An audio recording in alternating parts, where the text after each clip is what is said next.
Elon Musk has done it again, dropping yet another Epstein-related bombshell on Donald Trump at the absolute worst moment. Just like his earlier explosive claim where Elon openly stated that Trump appears in the Epstein files, this latest admission on Twitter reinforces what many already suspected. While the information itself isn't new, it carries far more weight coming from someone who had extraordinary access to power, information, and inner workings of this administration.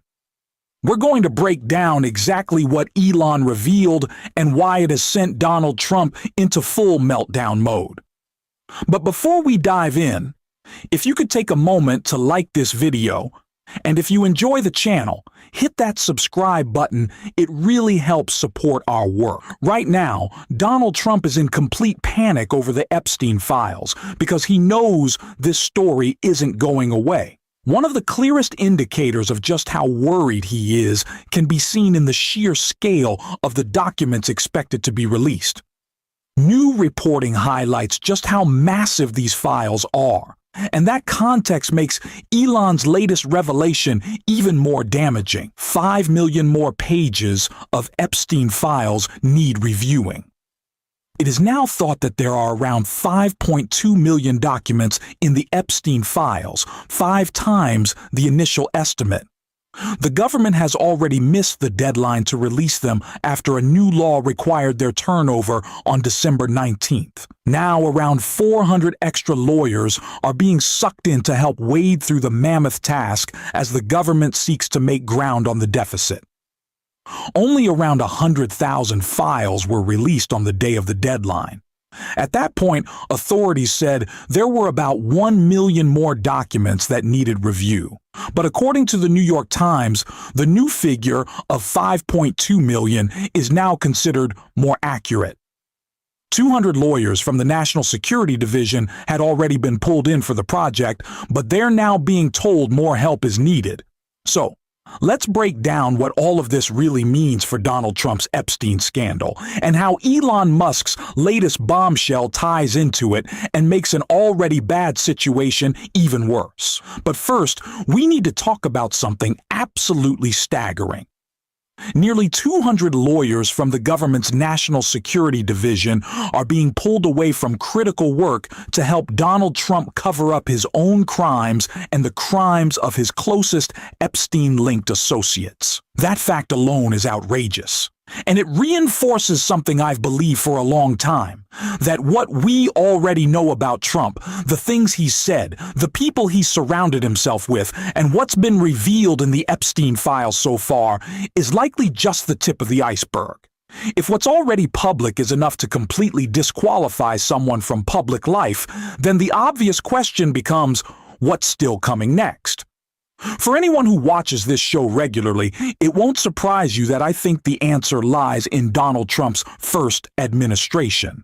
And interestingly, one of the reporters who has been closest to tracking the Epstein cover-up made a really important observation about that period, an insight that directly connects to what we're now seeing with Elon Musk. So I think it's worth taking a look at exactly what she had to say. It not only wasn't fully investigated, but the way that it was investigated was so incredibly slipshod that you have to wonder if they really were already convinced it was a suicide in their minds. So there was no need to investigate the possibility of anything else. And I've interviewed the forensic pathologist that was at the autopsy, the one that his brother hired, who I've done a lot of work with in my previous reporting about, I covered Florida prisons for many, many years. So I know the way that deaths happen in prison, deaths as in murders happen in prison. And he has quite a lot of experience in those kinds of cases, too, and he doesn't believe a lot of reasons that it was a suicide.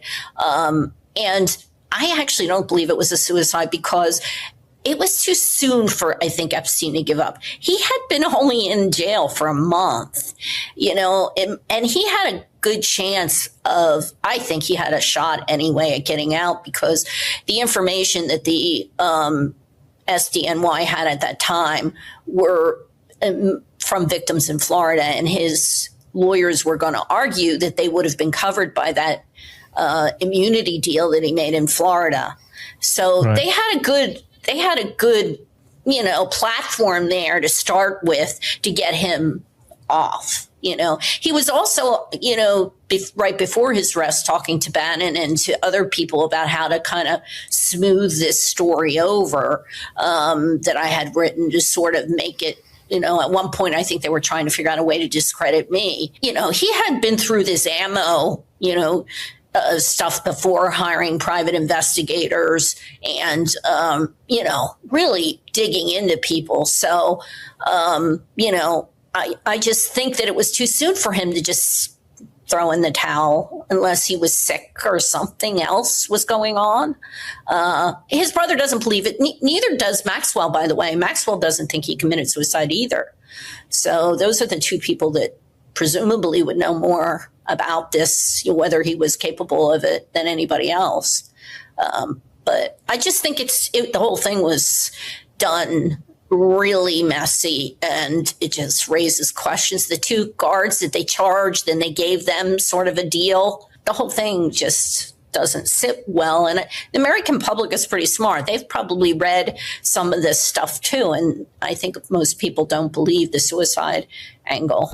I've been saying this all along. I think that the information we're about to be getting has a lot more to do with the cover-up in Donald Trump's first administration. I think that we need to take stock of how deep this goes.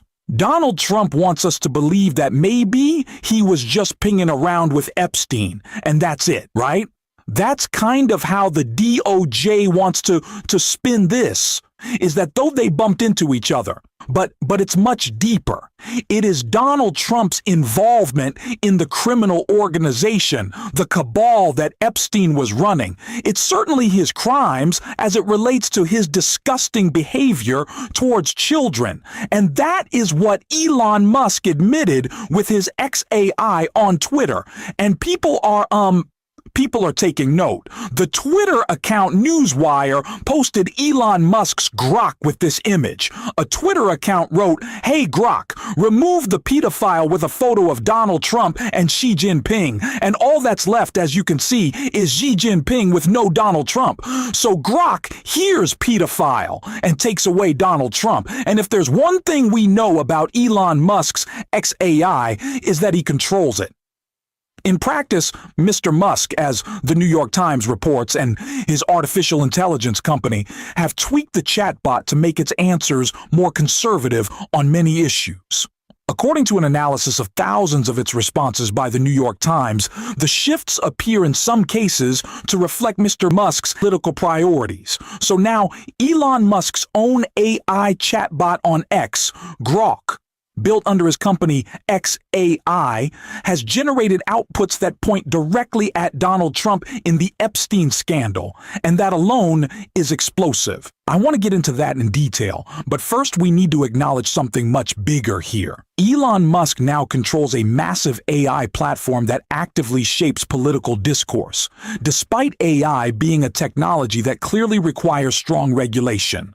Regulation the federal government has repeatedly refused to implement, even going as far as suing states that attempt to do so. That reality tells you everything you need to know about how modern conservatives actually feel about free speech and facts. They don't value either. They only like free speech when it protects their narratives. That's exactly why they've hated the exposure of the Epstein cover-up. Every new document, every new piece of verified information makes it harder for them to cling to the conspiracies they once loved. Pizza parlors, coded messages, and nonsense theories built on vibes instead of evidence. Now that real reporting continues to expose Donald Trump's long-documented relationship with Jeffrey Epstein and the deeply disturbing behavior surrounding it, the same people who once screamed just asking questions suddenly go silent.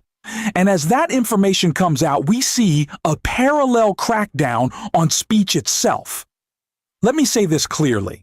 The fact that Elon Musk, a man worth an almost incomprehensible amount of money, controls an AI system that was originally trained to prioritize factual accuracy, sourcing, and evidence, and is now reportedly being nudged to reflect a more ideologically conservative framing, tells us two things. First, the idea that conservatives care about facts over feelings has always been a lie. Feelings are the only thing holding these narratives together. Second, Musk has done the exact opposite of what he promised when buying Twitter.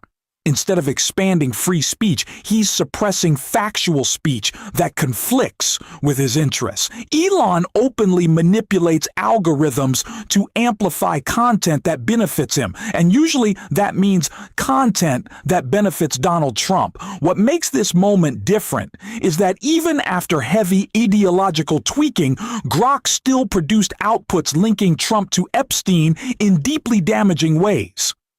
When an AI system that has been pushed so far off center that it previously generated extremist self-references still points in that direction, it raises serious questions about how overwhelming the underlying evidence actually is. And remember, Elon Musk has had extraordinary access to information, people, and power.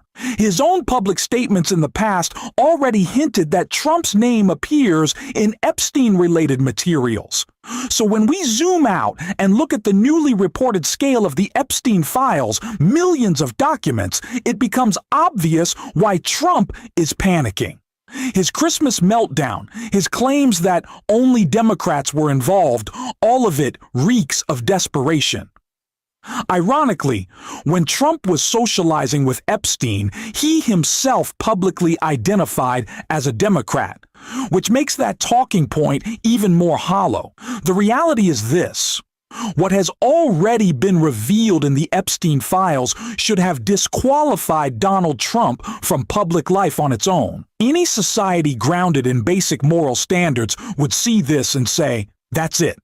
We're done here." Unfortunately, we don't live in a country entirely free from cult-like political loyalty. And that leads to the most important question of all. If what we've already seen is this devastating, what are they still hiding? If the full release showed nothing more than what we already know, it would still be the most catastrophic scandal in presidential history, and the effort to suppress it would itself be criminal. Yet there are millions more documents, hundreds of lawyers reviewing them, and enormous overtime being paid just to control what becomes public. That alone tells you there's more. What we haven't fully examined yet, and what is only now starting to surface, is what happened during Trump's first term. Who was he communicating with? Who was involved? Epstein died in federal custody under Trump's administration, while figures close to Trump were reportedly in contact with Epstein as pressure mounted. That's not speculation, that's documented reporting. The narrative pushed by Trump, Pam Bandy, and Kash Patel that Epstein acted alone and had no co-conspirators was never believable. It served two purposes: minimizing the scope of the crimes and shielding powerful people who could implicate Trump himself. If this was a criminal network and all evidence points that way, then the cover-up becomes just as important as the crimes themselves. And if Donald Trump was not merely adjacent to this network but involved in protecting it, then silencing people, suppressing information, and abusing state power suddenly makes a lot more sense. That's why the first term matters so much. That's where the paper trail is going to get even more dangerous for him. We're going to keep pressing on this every day, no backing down. We're going to ask the hard questions, demand accountability, and call out the people who think power makes them untouchable. If you want to support that work, hit the subscribe button, leave a like, and if you made it to the end, drop a blue heart in the comments. And until next time, I will see you soon.